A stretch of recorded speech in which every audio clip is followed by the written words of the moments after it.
Guys, welcome to my channel. आज हम लोग पॉलिनोमियल का रिवीजन करने जा रहे हैं। पॉलिनोमियल मतलब बहुपद। बहुपद का रिवीजन करेंगे और बहुपद में जो भी चीजें आएंगी उन पे क्वेश्चंस करके उनका सोल्यूशन निकालने की कोशिश करेंगे और इसके साथ साथ जो बोर्ड में आए हुए क्वेश्चंस हैं उन क्वेश्चंस का भी डिस्कशन यहाँ पे करेंगे।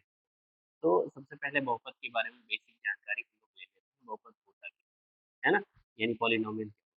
तो पॉलिनोमियल के बारे में जो जानते हैं, बेसिक जानकारी हम लोग एग्जाम्पल के माध्यम से ले सकते हैं। पॉलिनोमियल पॉलिनोमियल क्या होता है? ऐसा चर और अचर का ऐसा संयुक्त रूप जिसमें चर और अचर एक से ज्यादा पद हो। पॉलिनोमियल का मतलब है, पॉलिनोमियल मतलब बहुपद, बहु मतलब ज्यादा, पद मतलब पद, जिसमें एक से ज्यादा पद हो तो बहुपद होता है। तो पॉलिनोमियल बेसिकली बहुपद। अगर हम बात करेंगे जैसे x+2, ये एक बहुपद क्यों है? क्योंकि आपको पता है इसमें एक पद जो है, पद होते क्या है बेसिकली? पद वो रूप होते हैं जो किसी ना किसी प्लस या माइनस से अलग होते हैं। ध्यान रखिएगा, कभी भी एक पद दूसरे पद से गुणा या भाग से अलग नहीं होता। अलग किसके होता है? प्लस या माइनस। तो अगर इस बहुपद की बात करें तो इस बहुपद में दो पद, एक तो x है और दूसरा ये अचर पद 2 है। तो इसका मतलब ये है यहाँ पे दो पद आए और इन दो पद को हम इसीलिए इसको बोलते हैं द्विपद या बाइनोमियल। बाइनोमियल है ना, बाइनोमियल। तो ऐसे ही अगर हम इसको x square plus x plus two लिख दें तो ये त्रिपद हो जाए। त्रिपद, इसको बोलेंगे ट्राइनोमियल। ट्राइन, ठीक। ऐसे ही आगे बढ़ा सकते हैं। अब इसमें जो है आप देखोगे तो चर जो है वो कितने हैं? एक ही चर, एक्स का ही प्रयोग मैंने किया है। तो यहाँ चर कितने हैं? एक ही। यहाँ भी चर कितने हैं? एक ही चर। और इस चर की जो अधिकतम घात होती है, अगर इस बहुपद में देखेंगे तो चर की जो अधिकतम घात दिख रही है वो एक है। यहाँ पे तो कोई चर है ही नहीं। जो चर है उसकी अधिकतम घात कितनी है? एक। तो ये जो इस बहुपद है, इस बहुपद की घात कितनी हो गई? घात हो गई एक। घात क्या होती है या पावर क्या होती है, ऑर्डर क्या होता है? तो अगर पावर ऑफ पॉलिनोमियल निकालना है तो हमें क्या निकालना पड़ेगा? उस बहुपद में उपस्थित चर की अधिकतम पावर, जो क्या कहलाती है? घात कहलाती है। जैसे अगर इसमें हम बात करें तो यहाँ पे x है, यहाँ पे घात कितनी है? 2। यहाँ पे x है, यहाँ पे घात 1 है और यहाँ पे x नहीं है, यहाँ घात 0। तो इसका मतलब है जो अधिकतम घात है x की, वही उस बहुपद का घात कहलाता है, पावर कहलाता है। तो यानी इस बहुपद की जो त्रिपद है हमारा, ट्राइनोमियल है, इसकी घात कितनी हो जाएगी? इसकी घात 2। ठीक। इसीलिए इसको द्विघाती बहुपद भी कहते हैं। द्विघाती बहुपद, द्विघाती बहुपद। अच्छा, तो अगर हम बात करें घात के आधार पे, तो घात के आधार पे बात करेंगे। अगर किसी बहुपद की घात 1 है तो इसका हम अगर उदाहरण लिखें तो x+2 आपके सामने अभी पहले लिखा था। इसको बोलते हैं रैखिक बहुपद। क्या बोलते हैं? रैखिक बहुपद। ठीक है, रैखिक बहुपद। अगर हमारे पास घात 2 है और तो इसका एक्सप्रेशन अगर हम लिखना चाहें x² प्लस x+2, अभी लिखा था, इसको बोलते हैं द्विघाती, द्विघाती बहुपद। ठीक है, द्विघाती। अगर हम ऐसे ही अगर घात 3 लिखें तो घात 3 के लिए हम लिख सकते हैं x³ plus x² plus x+1 और इसको बोलते हैं त्रिघाती, त्रिघाती बहुपद। तो ऐसे ही घात बढ़ाने के आधार पर हम लोग आगे और लिख सकते हैं। बेसिकली हमारे सिलेबस की बात करेंगे तो त्रिघाती बहुपद तक चीजें हैं। इसके साथ साथ अगर घात 0 भी हो तो घात 0 होने पे अगर हम कोई एक्सप्रेशन लिखना चाहें तो सिर्फ अगर जैसे हम 2 लिख दें तो इसमें x नहीं है और x नहीं होने की वजह से हम क्या घात बनाएंगे? 0। तो इसको बोलते हैं अचर। क्या बोलते हैं? अचर बहुपद। ठीक, तो ये बहुपद की बेसिक जानकारी है। इसके साथ साथ एक और जानकारी देना जरूरी है, वो क्या है कि शून्य क्या होते हैं? बहुपद के शून्य क्या होते हैं? तो बहुपद के शून्य x का या चर का वह मान होता है, चर का वह मान होता है जिसके लिए बहुपद का कुल मान क्या हो जाए 0, जिसके जिसके लिए बहुपद का जिसके लिए बहुपद का कुल मान क्या हो जाए 0।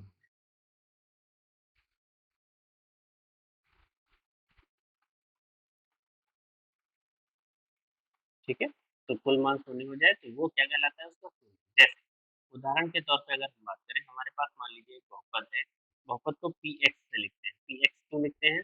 पी फॉर पॉलिनोमियल, पॉलिनोमियल अंग्रेजी का शब्द है तो उसका पी उठा लिया गया, और एक्स ये डिनोट करता है, एक्स ये बताता है कि उसमें चर कौन सा है। अगर एक्स लिखा है ब्रैकेट के अंदर तो इसका मतलब वो एक्स उसमें चर है, बाकी सब एक्स को छोड़ करके अचर है। अगर एग्जाम्पल के तौर पे हम बता ही देते हैं आपको, ऐसे समझ लीजिए x square plus 5x plus 6, तो इसमें जो चर है वो क्या है एक्स।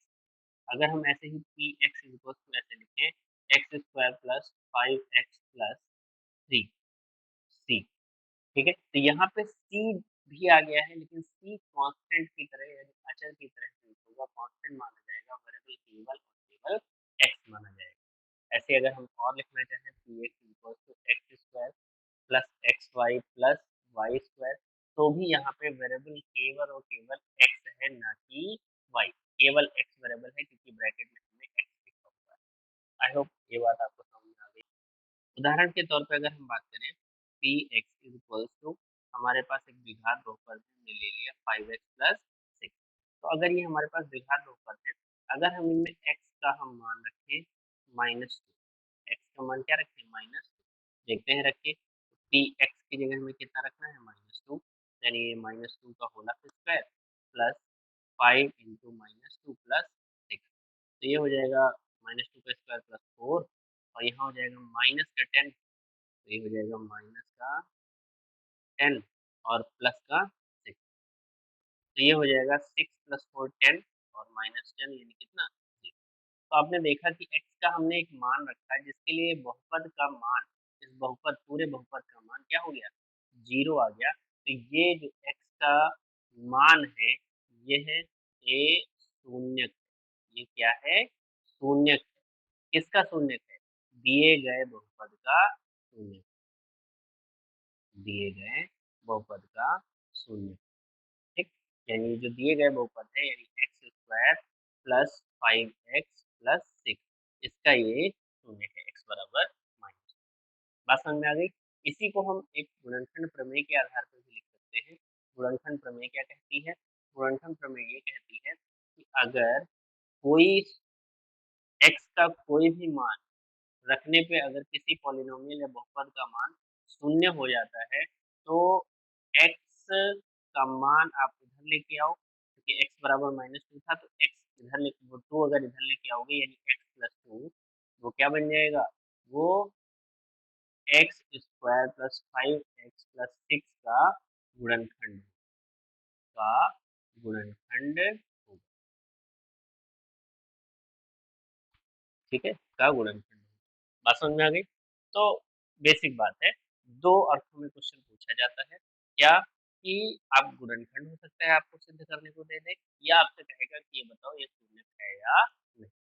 अब हम इन पे आने वाले क्वेश्चंस को डिस्कस करते हैं, किस तरह इस पे किस तरह के क्वेश्चन संभावित होते हैं। अब हमारे पास ये क्वेश्चन है, पी का वो मान ज्ञात करो जिसके लिए बहुपद दिए गए बहुपद का एक शून्य कितना है माइनस। तो अगर इस बहुपद का ये शून्य है यानी x का मान दिया है, x का मान कितना दिया है -1, x का मान -1, तो हमने कहा था अगर ये शून्य, अगर ये इस बहुपद का शून्य है तो इसमें हम x का मान उठा के रखेंगे तो ये बहुपद का मान कितना हो जाना चाहिए 0 हो जाना चाहिए। तो इसका मतलब है अगर इस बहुपद में हम रखना चाहें यानी p ऑफ -1 रखना चाहें तो यहाँ पे क्या आ जाएगा -1 का whole square plus 3 into -1 plus p, और इसका मान क्या हो जाना चाहिए, इसका मान हो जाना चाहिए, यानी -1 का होल स्क्वायर तो +1 हो जाएगा, और -3 और प्लस का p बराबर कितना 0, तो 3 1 -3 कितना हो जाएगा -2 plus p is equal to 0, तो p का मान कितना है 2। ये हमारा क्वेश्चन इस तरह से सॉल्व हो गया कि p का मान अगर 2 होगा तो उसके लिए इस बहुपद का जो शून्यक होगा वो -1 होगा। क्लियर हो गया सभी को? ठीक। इसी तरह और भी क्वेश्चन हो सकते हैं। ठीक है, हमारे पास ये क्वेश्चन है, यदि x-1 बहुपद दिए गए बहुपद का एक गुणनखंड है तो p का मान बताना है। अभी हमने आपको बताया था कि अगर ये गुणनखंड है तो भी बात वही है। हमने क्या कहा था, अगर ये गुणनखंड है यानी x-1 इस दिए गए बहुपद का गुणनखंड है तो इसको बराबर 0 रखना है और यहाँ से x का मान निकालना है। तो अगर ये गुणनखंड है तो x का मान जो होगा वो इसका शून्यक बनेगा। ठीक है, x का मान जो है वो इसका क्या बनेगा, शून्यक बनेगा। यानी इस पॉलिनोमियल में हमें p x की जगह 1 रखना है, तो यानी 1 का square plus p into 1 plus 3 और ये बराबर किसके आएगा, 0, क्योंकि शून्यक है तो शून्यक होने पे इस बहुपद का मान शून्य आ जाना चाहिए। तो इसका मतलब है ये 1 प्लस p प्लस 3 बराबर कितना, 0। तो यहाँ से p बराबर कितना निकल के आया, 4। तो ये हमारा ये आंसर हो गया जिसके लिए ये x-1 इस दिए गए बहुपद का एक गुणनखंड होगा। क्लियर? सबसे पहले हमें पता है कि अगर कोई रैखिक बहुपद है तो रैखिक बहुपद के लिए घात कितनी होगी, रैखिक बहुपद के लिए जो घात होगी 1 होगी। तो थ्योरम क्या कहती है, प्रमेय क्या कहती है, किसी भी बहुपद के लिए, जो बहुपद के लिए अगर हम बात करें, किसी भी बहुपद के लिए बात करें तो बहुपद की जो घात होती है, बहुपद की जो घात होती है वो बराबर होती है उसके शून्यकों की संख्या, उसके शून्यकों की संख्या, है ना? ठीक, यानी अगर किसी हम रैखिक बहुपद की बात करें, रैखिक बहुपद की बात करें तो रैखिक बहुपद की घात अगर 1 है तो इसका शून्यक भी कितना होगा, 1। अधिकतम शून्यक 1 होगा, कम हो सकते हैं, है ना? इसका अधिकतम शून्यक कितना होगा, 1 होगा। ठीक, अगर कोई द्विघात बहुपद, मान लीजिए कोई द्विघात बहुपद है, तो द्विघात बहुपद में अगर हम बात करें तो घात कितनी होती है, घात होती है 2। तो इसके शून्यकों की संख्या कितनी हो सकती है, अधिकतम शून्यकों की संख्या इसके 2 हो सकती है। शून्यकों की संख्या कितनी हो सकती है, 2। वैसे तो हो सकती है 0 भी हो सकती है, 1 भी हो सकती है, लेकिन अधिकतम शून्य कितने हो सकते हैं, 2 हो सकते हैं।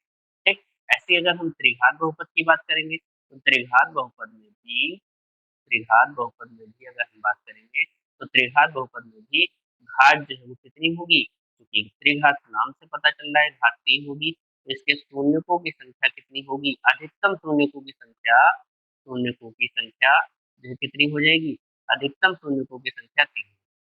ठीक, अब अगर हम जनरल बात करना चाहें, हमारे पास मान लीजिए द्विघात बहुपद, द्विघात पॉलिनोमियल है P X equal to A X square plus B X और प्लस का सी। अगर इसका हम बात करें, अगर यहाँ पे a इज ग्रेटर देन 0 है तो इसके लिए हमारा जो ग्राफ बनता है वो कुछ इस तरह का ग्राफ बनता है ना? ये a इज ग्रेटर देन 0 के लिए, और अगर हमारा a इज लेस देन 0 है तो उस कंडीशन में हमारा जो ग्राफ बनता है वो कुछ इस तरह का ग्राफ। ठीक है, इस तरह का ग्राफ। ये कैसा ग्राफ है, ये जब हम गुणनखंड करेंगे, इसको सॉल्व करने की टेक्निक समझेंगे तब इसमें बात, है ना? तो जो ये पॉलिनोमियल है हमारा P X equals to A X square plus B X plus C, इस पॉलिनोमियल के हमें पता है ये द्विघात पॉलिनोमियल है, और द्विघात पॉलिनोमियल है तो इसके दो, इसके जो शून्यक होंगे वो 2 शून्यक। क्यों? क्योंकि ऐसा हमको अच्छे तरीके से पता है, क्योंकि घात जो है वो शून्यकों की संख्या के बराबर होती है, यानी अधिकतम शून्यक जितने होंगे उतनी ही उसकी घात होगी। तो इस चूंकि ये द्विघात बहुपद है तो इसमें घात इसकी 2 है, इस वजह से इसके शून्यक भी 2 होंगे। अधिकतम शून्यक कितने होंगे, 2। तो हम मान लेते हैं इसके शून्यक जो है वो अल्फा है और बीटा है। हम मान लेते हैं इसके शून्यक क्या है, अल्फा और बीटा है। तो इसके शून्यक और इसके जो ए बी सी जो अचर है, गुणांक, एक्स स्क्वायर का गुणांक ए है, एक्स का गुणांक बी है, और जो अचर गुणांक है वो कितना है, सी। तो इसके गुणांकों में और इसके शून्यकों में एक संबंध होता है, उस संबंध को हम लोग देखना चाह रहे हैं। तो यहाँ पे 2 तरह का संबंध देखने को मिलता है। पहला मूलों का या शून्यकों का योगफल, जिसको हम लिखते हैं माइनस बी बटे ए से, जिसको लिखते हैं माइनस बी बटे ए से। और दूसरा जो है मूलों का या शून्यकों का गुणनफल जिसको बोलेंगे C/A। क्लियर हो गया? ये तो द्विघात बहुपद के लिए बात हो गई। अगर हमारे पास त्रिघात बहुपद है ax³ plus bx² plus cx और प्लस का d, यहाँ से हम px लिख देते हैं क्योंकि x में वेरिएबल है। तो हमें पता है ये त्रिघात बहुपद है। त्रिघात बहुपद है तो इसके 3 शून्यक होंगे। एक शून्यक होगा अल्फा, दूसरा शून्यक होगा बीटा और तीसरा शून्यक होगा गामा। तो इसके शून्यकों में और इसके गुणांकों में संबंध अगर हम लिखना चाह रहे हैं तो इसके शून्यकों का योग क्या लिखेंगे? वही फॉर्मूला है -b/a। अगर इसके शून्यकों में दो दो का गुणनफल, क्योंकि 3 है तो दो दो का गुणनफल भी हो सकता है। Alpha beta plus beta gamma plus gamma alpha, तो ये हो जाएगा C/A। और तीनों का गुणनफल अगर करके देखें अल्फा बीटा, तो ये आ जाएगा -D/A। आपको कैसे याद रखने का तरीका बताते हैं। आपके पास मान लीजिए 4 पॉलीनोमियल, तो आपको कैसे याद रखना होगा गुणांकों और शून्यकों में संबंध। तो आपको ध्यान रखना है कि आपको ये ऑर्डर याद रखना है, पहला माइनस फिर प्लस फिर माइनस फिर प्लस। मतलब पहले माइनस आएगा उसके बाद प्लस फिर माइनस फिर प्लस, जब तक आप लेना चाहें तब तक। तो जो सबसे पहला गुणनफल है, सबसे पहला योगफल लेंगे। तो योगफल, सबसे पहले योगफल लेंगे तो माइनस लगाएंगे, आपको माइनस से शुरुआत करनी है और सेकंड से स्टार्ट करेंगे और फर्स्ट को डिवाइड में, इसको डिवाइड में रखेंगे और सेकंड से स्टार्ट करेंगे। तो बी ऊपर रहेगा, b/a हो जाएगा और माइनस लगाना है। फिर जब दो दो का गुणनफल करके देखा तो हमने अगले वाले को देखा c और इसको नीचे ही रखना है, तो c/a हो जाएगा प्लस में, है ना। और अगर तीनों का गुणनफल देखना है फिर से माइनस आएगा, क्योंकि माइनस के बाद प्लस आया था, प्लस के बाद फिर से माइनस आएगा, तो माइनस ऑफ d/a, a को हमेशा नीचे ही रखना है। ऐसे अगर हम लिखना चाहें फोर्थ घात का पॉलिनोमियल तो लिख सकते हैं ax⁴ plus bx³ plus cx² plus dx और प्लस का e। तो अगर यहाँ पे इसके शून्यकों की संख्या देखेंगे तो हमको पता है अच्छी तरीके से 4 शून्य निकलेंगे, अल्फा, बीटा, गामा और डेल्टा, है ना। तो इनका योग अगर हम करके देखें तो alpha alpha plus beta plus gamma plus delta क्या लिखेंगे? माइनस का b/a। अब दो दो का गुणनफल देखते हैं तो alpha beta plus alpha gamma plus alpha delta plus beta gamma plus beta delta plus gamma delta. तो अगर इसको हम करके देखेंगे तो आपको पता है हमारा क्या निकल के आएगा। बी ले चुके थे C/A, तो C प्लस का आएगा C/A। फिर तीन तीन का गुणनफल देखिए, alpha beta gamma plus alpha gamma alpha beta gamma alpha beta delta plus alpha gamma delta plus beta gamma delta plus beta delta alpha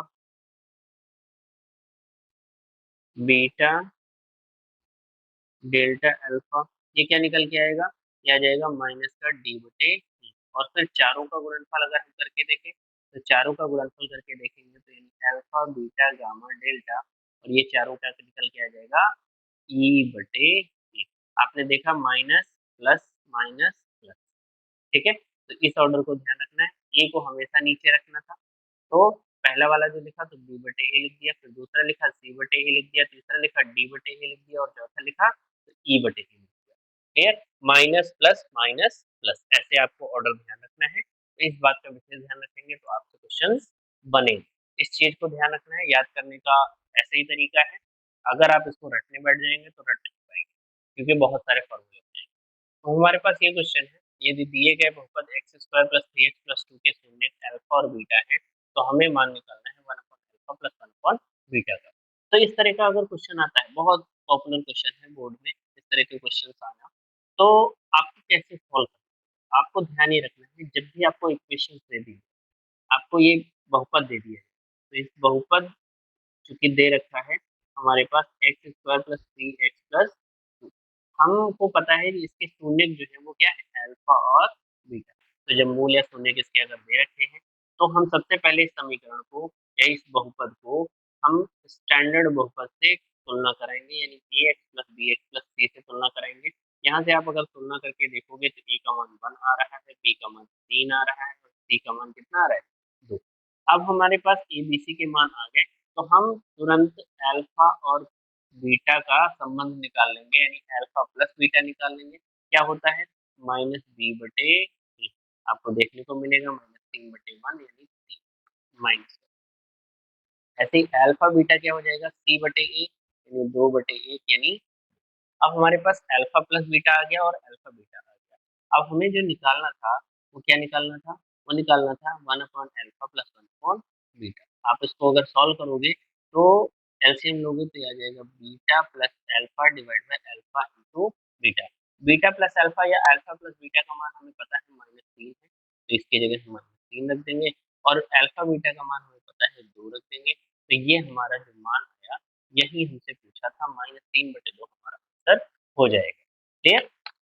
एक नोट पॉइंट है, क्या नोट पॉइंट है कि अगर हमें किसी बहुपद के शून्य पता हो, अगर हमें शून्य किसी बहुपद के पता हो, यानी अल्फा बीटा अगर हमें पता है, तो अल्फा बीटा शून्य पता है तो हम उस समीकरण या उस बहुपद को निकाल सकते हैं। तो बहुपद हमारे पास क्या बन जाएगा, तो जो बहुपद हमारे पास बनेगा वो बहुपद बनेगा P X is equal to K into X square minus alpha plus beta into X plus alpha beta.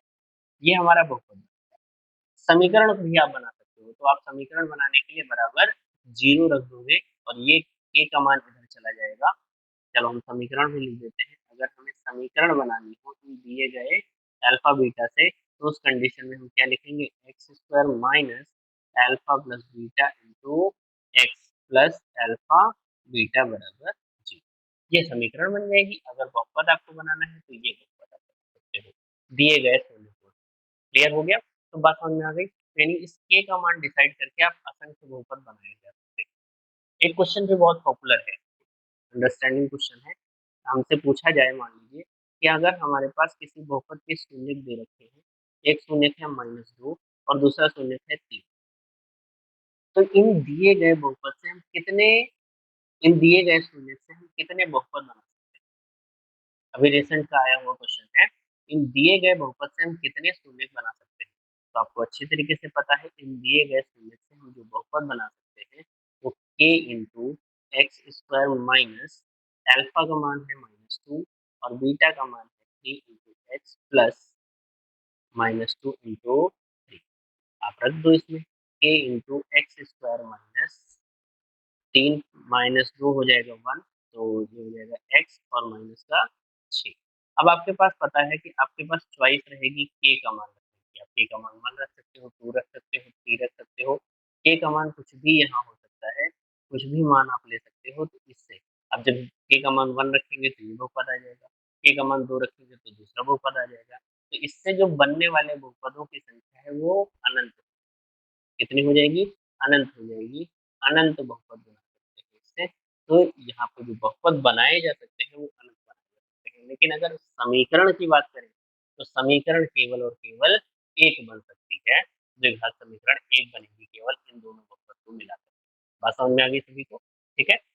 Next चलिए हमारे पास ये क्वेश्चन है, यदि किसी बहुपद एक्स स्क्वायर प्लस ए एक्स प्लस बी के शून्य अल्फा और बीटा है तो वो बहुपद ज्ञात करना है जिसके शून्य अल्फा स्क्वायर और बीटा स्क्वायर। मतलब हमारे पास ये समीकरण है, ये समीकरण के शून्य अल्फा और बीटा है।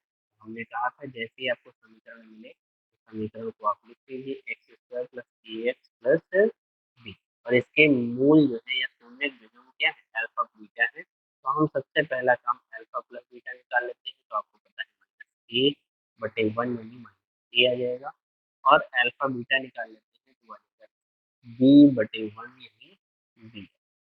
ठीक है। अब हमें आगे पढ़ना है क्वेश्चन को कि वह बहुपद ज्ञात करो जिसके शून्य दे रखे। तो अब हमें पता है कि हमें अच्छी तरीके से पता है कि बहुपद हमें निकालना है। तो बहुपद हमें निकालना है, तो बहुपद निकालने के लिए हमने क्या फॉर्मूला यूज किया था, एक ब्रैकेट में x square minus alpha plus beta into X plus alpha into beta bracket. लेकिन यहाँ अल्फा बीटा पहले यूज कर चुके हैं, तो यहाँ अल्फा डैश और बीटा डैश का नाम ले लेते हैं, अल्फा डैश और बीटा डैश। क्लियर। अब हमारे पास वह बहुपद ज्ञात करना है जिसके शून्य हमें दे रखे हैं। तो शून्य हमें दे रखे हैं, शून्य हमें क्या दे रखे हैं, अल्फा स्क्वायर और बीटा स्क्वायर। तो यहाँ अल्फा डैश जो है वो अल्फा स्क्वायर है, यानी के into X square minus alpha square plus beta square, bracket में प्लस इंटू एक्स, और दूसरे ब्रैकेट में हो जाएगा अल्फा स्क्वायर और बीटा स्क्वायर का होगा ब्रैकेट में। क्लियर। अब हमें दो मान पता चलने हैं, एक तो alpha square plus beta square का क्या मान होगा, और दूसरा alpha square into beta square क्या होगा। तो alpha square plus beta square निकालने के लिए आपको अच्छी तरीके से पता है कि अगर हम अल्फा प्लस बीटा का होल स्क्वायर करते हैं तो हमारे पास क्या मिलता है, alpha square plus beta square plus two alpha beta. तो यहाँ से alpha square plus beta square का मान अगर हम निकाल लें, अल्फा प्लस बीटा का whole square minus two alpha beta लिख सकते हैं, है ना। यहाँ से अल्फा प्लस बीटा का मान हमें अच्छे तरीके से पता है, माइनस ऑफ ए स्क्वायर, तो माइनस ऑफ ए का होल स्क्वायर हो जाएगा minus two into alpha beta का मान हमारे पास है बी, तो ये हो जाएगा A square minus two B. एक मान हमारे पास alpha square plus beta square का आ गया। दूसरा मान हमें चाहिए था alpha square into beta square का मान, तो यानी इसको हम लिख सकते हैं अल्फा प्लस बीटा का होल स्क्वायर, और अल्फा और बीटा का मान क्या है, बी है, तो बी का स्क्वायर यानी कितना हो जाएगा, सीधा ये बी स्क्वायर लिखेंगे, दोनों मान यहाँ पे पुट कर देते हैं। तो इसका मतलब है A into X square minus alpha plus beta, alpha square plus beta square क्या हो जाएगा, A square minus two B into X plus alpha square beta square का मान कितना हो जाएगा, बी स्क्वायर। तो ये हमारे पास समीकरण आ जाएगी, ये हमारे पास बहुपद आ जाएगा। अगर हमें समीकरण चाहिए होगी तो इसके को हटा के हम बराबर जीरो लिख देंगे और वो हमारे पास समीकरण आ जाएगी। तो आई होप, मुझे लगता है कि द्विघात समीकरण में बोर्ड में जितना आ सकता है क्वेश्चन में उतना हम लोगों ने डिस्कस कर दिया है, और जो एडवांस मैथमेटिक्स है कंपटीशन के लिए, उसके लिए भी यहाँ से चीजें पकड़ में आ सकती हैं, तो आप लोग इसको आई थिंक ध्यान से समझे होंगे। मिलते हैं नेक्स्ट वीडियो में, तब तक के लिए